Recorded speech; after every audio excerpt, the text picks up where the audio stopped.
What is going on, guys? Ronnie from Speed Lab here. Today is actually vlog number 2. I filmed the first vlog on Saturday. Today is Monday, so I'm keeping up, guys. I made a promise and I'm keeping it. So today I'm just kind of taking you guys on a little ride along of what I'm working on here. Again, it's just me right now. So we got Mandy's car over here and Ivan's car. They're both Haltech Ecu cars. We're Haltech dealers, so DM me or email me if you guys have any questions or inquiries about Haltech ECU or anything else that they offer. Flex fuel kits, sensors, you know, the CAN gauges, which are pretty badass. You know, you can have a gauge that displays pretty much everything that the ECU is logging, and it's the data is transferred via CAN, so it's very quick, so you can pretty much see live data on that thing. IC7 dashes, whatever else you guys might be interested in, just feel free to DM me, email me if you guys have any questions, even if it's just questions, not even, you know, wanting to buy it. That's okay, I'll answer it. It's okay. I like helping people out. I tune a lot of Infinities, as you guys know. You guys have seen me tune Infinities, V1s, V2s, but mostly Infinities. Haltech ECUs, both the Platinum Series and the Elites. Link G4s, G4Xs, all that stuff. You guys have seen me tune, but I used to tune a lot of Infinities, a lot more than anything else, but they stopped offering the patch harnesses for the Evo 9. They're discontinued for some reason. It's been like 7-8 months now. I used to have a couple over here and I sold it all to my customers that I calibrated their vehicles on, so they're very hard to come by now. So again, I'm a Haltech dealer now, so you know, it kind of makes more sense for me to, you know, put my customers on a Haltech ECU, where, you know, they can get all these products without having to wait months for it to get produced or whatever the case may be. Very capable ECUs. A lot of people DM me asking me what the best standalone ECU is to tune on. Really, guys, an ECU is just as good as the person behind the keyboard. So, you know, whether it's stock ECU, Motec, Haltech, Max ECU, Link G4, Link G4X Plus, whatever the case may be, I mean, Motec, whatever. If the person that's tuning the ECU is not comfortable with the platform that they're tuning on, you're not going to have the desired end result. So as long as the person that's tuning it is comfortable with tuning that platform, you guys are going to have the desired result. So Haltech is one of these ECUs that we've been working with for years now. So I'm very comfortable with these ECUs. As a matter of fact, anybody that comes over here and wants a standalone, Haltech is the first option that they get offered. And then if they want to go all out crazy, you know, there's other options as well. But Haltech can do pretty much everything that you know, your average person would want it to do. Even a drag car. I mean, you know, there are many people running bottom 8s on Haltech ECUs. No problem. Very capable ECUs, very fast and very comprehensive ECUs. You guys can do whatever you want with it, pretty much. So again, an ECU is just as good as the person behind the keyboard. So again, this is vlog number 2, and you guys are gonna get a ride along with me at the shop today. So let's go. All right, what's going on, guys? So this is Ivan's car that I was talking about a couple hours before. Right now it's actually dark outside, so I actually had to get a bunch of work done. But anyway, we're here now. This is Ivan's car. So this car is on a Haltech Platinum ECU. This car, actually, this engine bay looked a lot worse than it did right now. It came here with all the lines still attached, so we got rid of all the evap lines, EGR lines, and all that stuff. I don't know if you guys can see, but there's an actual STM block-off plate over there. You guys can't see it. I don't know why, but you guys can't see it. This camera is being very bad right now. Very bad boy. Bad boy, bad boy. Anyway, there's a flying saucer looking thing called an EGR valve, and this regulates the amount of NOx that the engine produces. This is an emission thing. We blocked this off for the sole reason, the sole purpose of this thing actually does have 2 vacuum lines going into it, and if you're having boost traveling through your manifold, which you always do, of course, higher boost levels than normal on a modified car, these vacuum lines can easily pop off. As a matter of fact, I pulled this off with no effort. So that's why we blocked this off. STM and MAP make a block off plate for it, so we just block it off with a new gasket, put some silicone around it, seal it up, make sure there's no vacuum leaks. And then these two throttle body ports, one is post throttle body, one is pre throttle body. We cap these off, we zip tie them, making sure no additional air can go into this, so whenever we're calibrating the fuel table, we can get accurate results on this. So this actually does have a 3-bar map sensor on it. It's not a onboard 3-bar. I'm not even sure what that 3-bar is, but I know it's a 3-bar.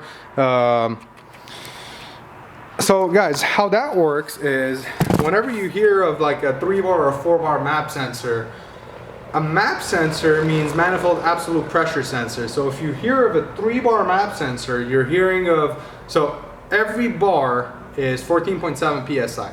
So theoretically, a 3-bar map sensor is about, it can calculate about 43 pounds of boost per se, right? However, 1 bar is atmospheric pressure. That's why it's called manifold absolute pressure.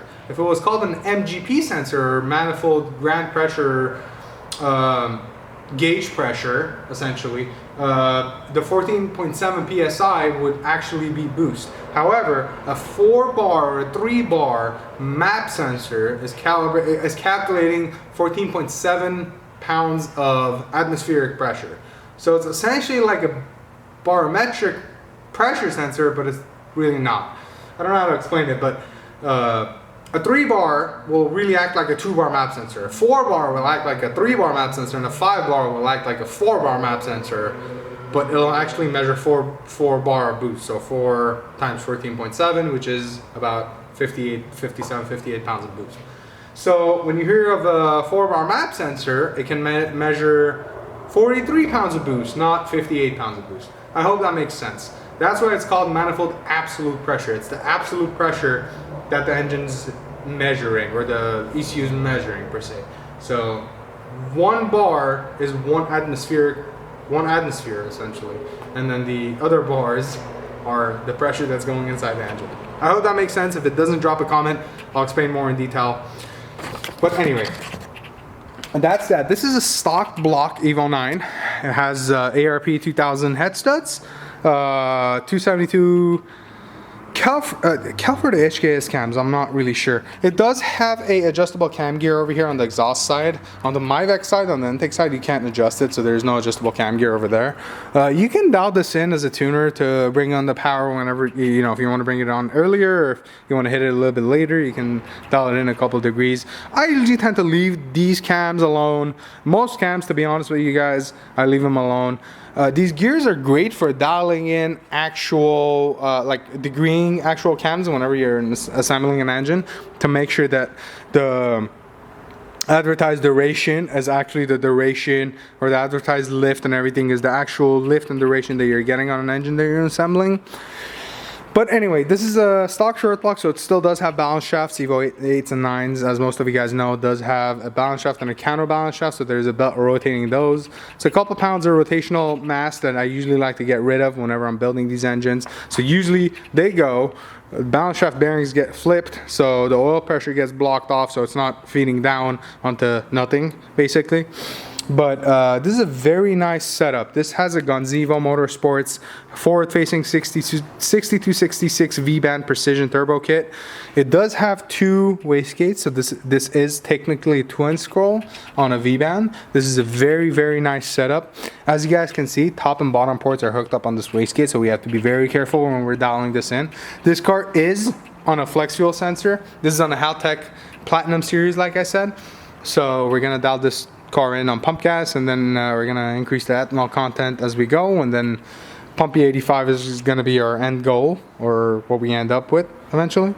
Stock coil and plug kit, which is pretty sufficient for what he's trying to achieve. These coil and plug kits, guys, are pretty much good for 750, 800 horsepower, as long as you gap down the plugs. As crazy as that sounds, just speaking from experience. There's a short route ETS 2.5-inch intercooler piping kit with a nice blow-off valve over here. This is the purple, or I forgot what these are called. It's not really purple, but magenta is what it's called. Beautiful looking blow-off valve. We just installed this STM 2-port cash can on there. So this is a gloss black unit that we installed from STM.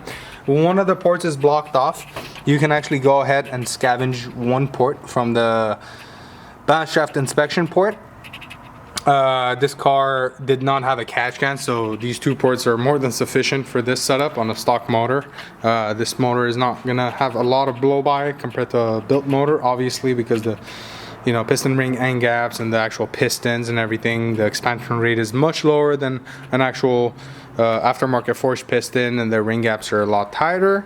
And obviously we're gonna make a lot more power on E85 and not pump gas, so this is more than sufficient. The fact that it does have a vented catch can is gonna help this car make a little bit more power. It does help, guys, because if you think about it, when the compression when the power stroke's happening and the piston's coming down, if there's crankcase pressure in the actual crankcase, it's gonna fight directly against the piston coming down. So if you can eliminate or alleviate a little bit of that pressure, that piston's gonna go down easier, so the engine's gonna be able to produce more power. Same thing goes with the balance shaft stuff that I just talked to you guys about. So if you're getting rid of two shafts that weigh about 6-7 pounds, that rotational mass is gonna be much lighter, so that engine is gonna rev much happier and much more freely. And hence why whenever we do an engine build, we don't use the balance shafts in there. In fact, what we do is we try to balance every single piston and conrod assembly to about 1/2 gram of one another, so whenever you do run an engine, you don't even notice any vibration. So our engines actually run smoother than some factory engines, believe it or not. I mean, most of my customers, you guys can chime down below, comment, but most of you guys know how smooth those engines run, even without the balance shafts. So that's that as far as this goes. So like I said, this is on a Platinum Series ECU, flex fuel. So this is gonna get dialed in sometime this week, and you guys are obviously gonna get to see that. He came here for upgraded injectors and the catch can. So he had 1050Xs and now he's on 1700s. So we went ahead and populated all that data. I'm not gonna start the car today. I'm gonna start the car probably tomorrow for tomorrow's video. However, that was pretty much it, and all the lines and everything else, and just cleaning everything up and installing the aftermarket fuel pressure regulator and all that stuff. Over here we have Manny's car, which you guys saw last time, and this motor was not built by me actually. This was built about 5 or 6 years ago. This motor actually still has balance shafts, believe it or not, guys. I have nothing to hide, you guys know me. I speak the truth. This is very impressive. This motor has been revving to 9,000, 9,200, 9,300. As a matter of fact, I tuned this at JRP, revving it to like 92, 9,300 on the stock ECU. I made 670 on a Borg Warner 9174 top mount kit. Now, he's on a Haltech Elite 2000, so one of my kits. He has a Precision 6466 115 AR T4 split housing with twin 38mm tile wastegates, and he's also running a flex fuel kit, a Haltech flex fuel kit right there. Oil and fuel pressure sensor, that's the fuel pressure sensor. The oil pressure sensor is over there. Everything's obviously feeding into the ECU. On top of that, I have everything tucked in right now, but if we just go ahead and turn the ignition on, let me just show you guys here real quick. With the ESP pulled up, which is the Haltech programming software, which I obviously don't have pulled up because of my computer that. But I'll show you guys what I mean. So this car actually has a rolling launch button, which I went ahead and installed and programmed into the car. And we actually ran out of inputs on this vehicle because it's a 2000. So if it was a 2500, we would be able to use another spare SPI synced pulse input for rolling launch. However, since this is a speed density ECU, speed density based SD based ECU, the only thing that we're using off of the mass airflow sensor, which I'm going to show you guys before I even show you this, is the actual intake air temperature sensor. So I'm going to have to find, of course I can't even find it right now. Where's the mass airflow plug? I'm not even gonna attempt that right now, but anyway, long story short, there is a speed there's an intake air temperature sensor right there, right where my finger is. And that feeds into a 12 volt that comes off of the mass airflow plug, and the other one goes to AVI 7, which is the intake air temperature input to the Haltech Elite ECU. So I'm not even gonna try to find that because it's dark and I'm not gonna waste time on that right now. But what that means is we can actually, I've already done this, but I'm just trying to show you guys. We can go to functions, and if we just type in rolling launch, rolling anti-lag, I've already done this, I'm just trying to show you guys. B9 sync pulse input 2 is usually for a mass airflow sensor. However, since we're not using the mass airflow sensor, we're just using the output voltage from the 12 volt that it provides. We can go ahead and jack this for the rolling launch. So what this means is I have the other end wired into, I don't know if you guys can see that. That's a chassis ground, basically. It's wired to the chassis. And if you guys look over there, rolling anti-lag switch state.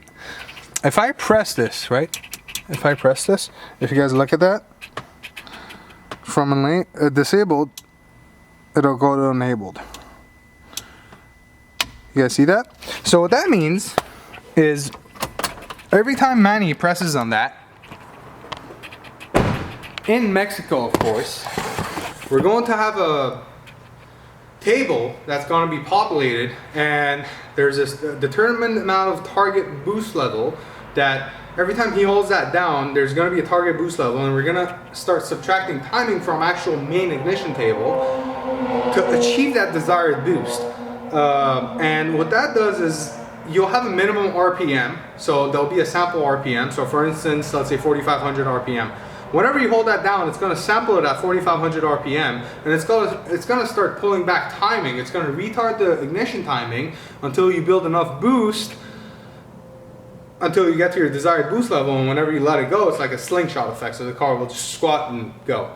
And the reason why that happens is because whenever you're actually talking about an ignition table, you're usually firing that spark plug before top dead center to build peak combustion pressure after top dead center. However, if you're pulling timing, what happens is that all that spark energy, all that combustion energy has to go somewhere, right? And what happens if you fire it after top dead center, the exhaust valve is open. So whenever the spark plug does actually fire, the exhaust valve is open. So all that energy is actually pushing, all the exhaust gases are expanding, and it's pushing on the exhaust wheel on the turbocharger, and it's starting to spool it up. So you can set desired boost levels, and you can kind of experiment with it. That's kind of a tuning thing. You can build 10 pounds, 15 pounds, 25 pounds, 30 pounds, depending on the turbocharger. Obviously 25 pounds on the 64 millimeter would be insane. But let's say you're building about 18 to 20 pounds of boost.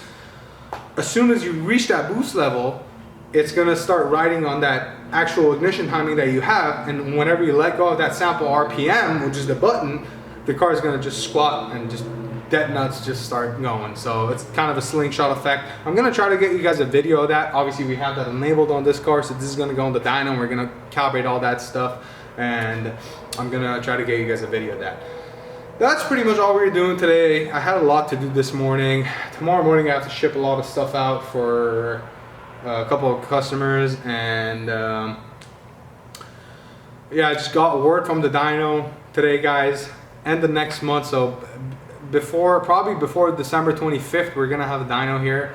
So it makes me so happy, guys. I've worked so hard for this. You guys have no idea how much this means to me, to be able to pay off a dyno without any help, without anybody else pitching in or interacting with my business. I was able to pay that dyno off and, you know, get the best dyno in the world. At least that's what I think of Mainline and, you know, their products. But you know, it's just so great that I can do that, and I'm so glad that I can produce content for you guys, and I hope you guys take something away from this. As I said in the last video, if you guys have any questions, feel free to drop it in the comments. Subscribe, like the video. The more people I get on the channel, the more questions, the more, you know, comments I get, the more I'm gonna produce and the more I'm gonna answer and all that stuff. And that's pretty much it, guys. these two cars are what I'm really working on today. I'm probably gonna leave them in about 30 minutes. Manny does have a shifter cable problem, so this is a 5-speed. It was a MR. They switched it to a 5-speed. However, one of the shift linkage cables actually broke off, so I have to replace that. So I'm gonna do that. I'm not really gonna film that. I just wanted to show you guys the technical side of things on the Haltech and a little bit of like an in-depth, you know, not necessarily a review, but kind of like a walk around of the Haltech ECU or any standalone ECU really. But I'm gonna try to make another video for you guys tomorrow, or if not tomorrow, then the next day, which is gonna be Wednesday. This video is going to get uploaded today, which is Monday. Or worst case scenario tomorrow morning. But I think I'm gonna upload this tonight because I'm gonna go home after this. So thank you guys for watching. Again, please subscribe, like, and you know, feel free to leave a comment, whatever questions you guys have, whatever suggestions you guys have. I appreciate all you guys for watching, and yeah, I'll see you guys tomorrow or the next day.